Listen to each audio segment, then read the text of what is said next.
బాపు మహాత్మా గాంధీ విగ్రహాన్ని ఆవిష్కరణ చేసుకోవడం ఒక శుభ పరిణామం.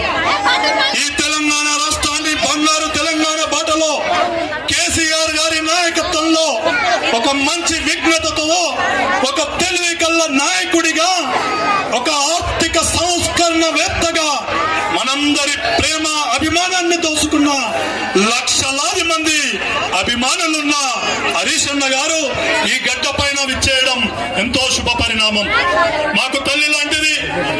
ఆ రోజు నుండి ఈ రాజకీయ జీవితం ఉంటున్నప్పటి నుంచి అమ్మలాగా మమ్మలను కాపాడుకుంటూ వస్తున్న సబితమ్మ గారికి, బడుగు బలహీన వర్గాల నాయకుడు, ఈ యాదవ సంఘానికి, యాదవ కుటుంబంలో పుట్టిన ముద్దు బిడ్డ, 3 పర్యాయాలు ఈ ప్రాంతంలో పేదవాళ్లకు న్యాయం చేసిన నాయకుడు మన మాజీ శాసనసభ్యులు జైపాలన్న గారు. ఈ రోజు కాంగ్రెస్ పార్టీ అధికారంలోకి వచ్చినాక ప్రభుత్వానికి వ్యతిరేకంగా ఎవ్వరు గెలవరు నిలవరు అనుకుంటున్న సమయంలో మన ప్రాంతం నుంచి, మహబూబ్ నగర్ నుంచి ఒక మగోడిగా ఒక విజయాన్ని సాధించిన విజయుడు ఒక నవీన్ అన్న ఎమ్మెల్సీ గారు.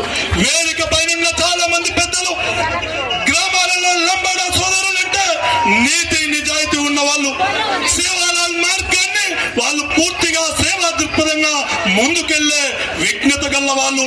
అన్నా, ఈ ప్రాంతంలో ఖచ్చితంగా నేను మొన్ననే పార్టీలోకి వచ్చినా తప్పకుండా జీవితం ఉన్నంత వరకు ఈ టిఆర్ఎస్ పార్టీలోనే ఈ జీవితాన్ని అర్పితం చేస్తామని ప్రమాణం చేసినామన్నా. కేసీఆర్ గారి నాయకత్వం మళ్ళా రావాలి. ఈ ముదనష్టపు కాంగ్రెస్ పార్టీ అధికారంలోకి వచ్చింది, కరెంటు పోయింది, ఊళ్ళలో నీళ్లు పోయినాయి. మనకు ఇచ్చిన కేసీఆర్ రైతు బంధు 3 పంటలు ఎగ్గొట్టింది, 4000 పింఛన్ ఇస్తున్నది, 2500 మహిళలకు ఇస్తున్నది, మొత్తాన్ని మోసం చేసింది. అవన్నీ కూడా గల్లబట్టి వంగబెట్టి ఈ కాంగ్రెస్ నుంచి గుంజుకోవాలంటే, రాబట్టాలంటే, ఈ పేద ప్రజలకు అభివృద్ధి జరగాలంటే రేపొచ్చే స్థానిక ఎలక్షన్లలో సర్పంచ్ గా, ఎంపీటీసీగా, ఎంపీపీగా, జెడ్పీటీసీగా టిఆర్ఎస్ పార్టీకి ఓట్లు వేయాలని ఈ వేదిక ద్వారా నేను కోరుతున్న మిత్రులారా. ఖచ్చితంగా వచ్చేది కేసీఆర్ రాజ్యం, మళ్ళా పేదోడి రాజ్యం, పేదోడికి అండగా ఉండే రాజ్యం.